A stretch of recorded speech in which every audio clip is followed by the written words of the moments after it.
Welcome back. So the past couple weeks we've been talking about knee pain. We covered the front of the knee, generalized knee pain. Now what do you do if you have pain in the back of your knee? There is a bursa, or a fluid-filled sac in the back of your knee, right in that divot area, that can get inflamed and get swollen. And some people will diagnose it as a Baker's cyst. And it can be pretty scary, especially when you feel this. Sometimes it can be a golf ball sized ball on the back of your knee. Sometimes it's a lot smaller than that, but it can be pretty scary. And there are options you can have surgery in that area to drain that area, but the problem is it can come back because the true cause of it hasn't gone away. So what is the cause? Well, anytime we have friction, fluid builds up. So that's an indication when you have that fluid-filled cyst or that pocket of fluid, that means there's friction going on within the knee joint, which means the mechanics of your knee joint are not in the best position. So we have to look at how are the mechanics going with your knee. When you stand up, when you walk, what is going on at that knee joint?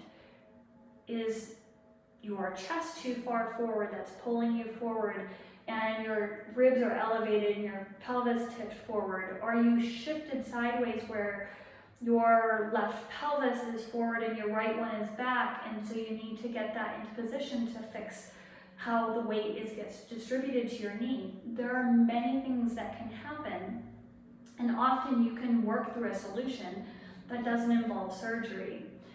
It will take an outside eye to look at you, to watch how you're moving. It's good to have someone look at you front on to see how you're walking, also from the side to see how you're moving.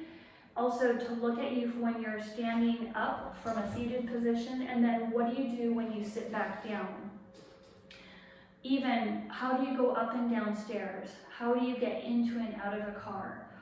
All of these things throughout our day are very common daily activities. But the repetition of these things, if your pelvis and knee is not in the correct position, will lead to friction and friction and friction. Every single time inflammatory markers come into that area, more swelling comes into that area, and unfortunately for some people it goes right into the back of the knee, and that cyst gets fluid filled, and boom, you have a problem. And then it becomes really hard to even bend your knee. When that happens and you get a condition like that, then your neuromuscular system kicks in even more, and you go into a guarding and protective mode that prevents you from relaxing and letting go, which further exacerbates the problem. So I would recommend looking at the position of all those body parts I mentioned.